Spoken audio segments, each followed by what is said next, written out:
Special treatment for less developed members, WTO development dimension. Trade plays an important role in fostering economic growth and reducing poverty in developing countries. However, many developing members face particular difficulties in benefiting from trade liberalization.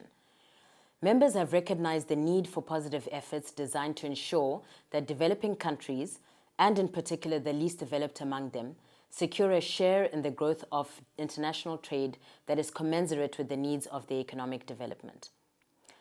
The WTO contributes to development in a variety of ways.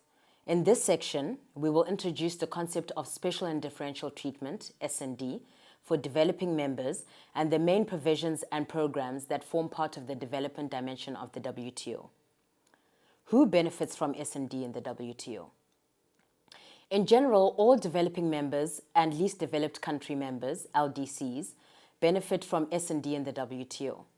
The special provisions and programs for developing members apply to LDC members, but LDC members actually benefit from additional rights.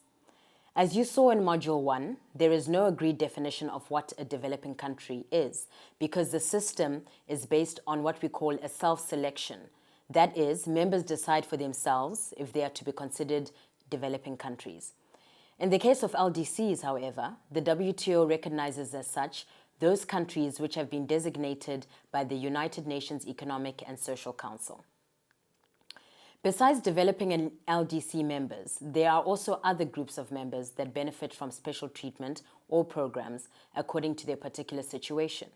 These include small economies, countries in transition from central planning to market economies, and governments in the process of accession. It is important to note that these groups do not create a category or subcategory of members within the WTO. Why developing and least developing members need S&D?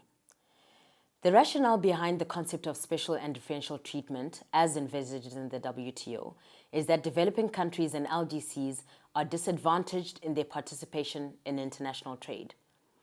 Many developing countries produce a limited number of products.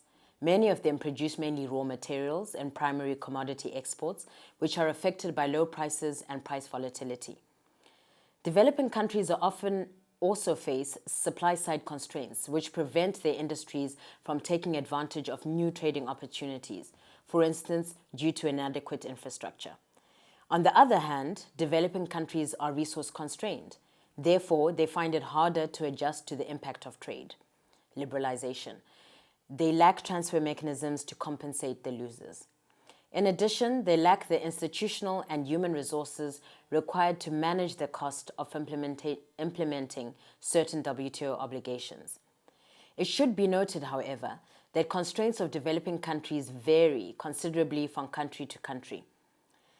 S&D is considered a useful tool which provides special advantages to developing countries in order to help them take full advantage of trade liberalization and integrate into the multilateral trading system.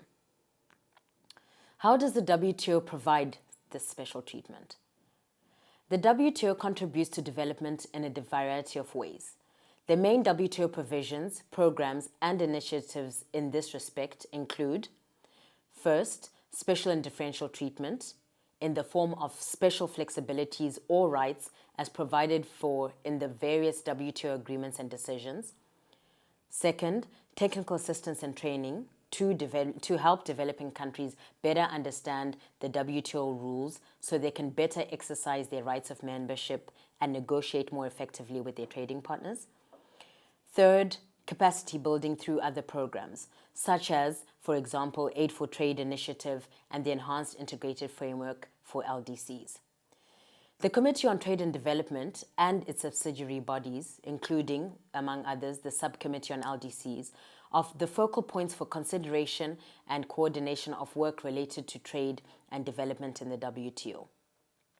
This module will focus on the special and differential treatment provisions for developing and least developed members. Module 5 will elaborate on WTO technical assistance and training and other capacity building programs. Thank you.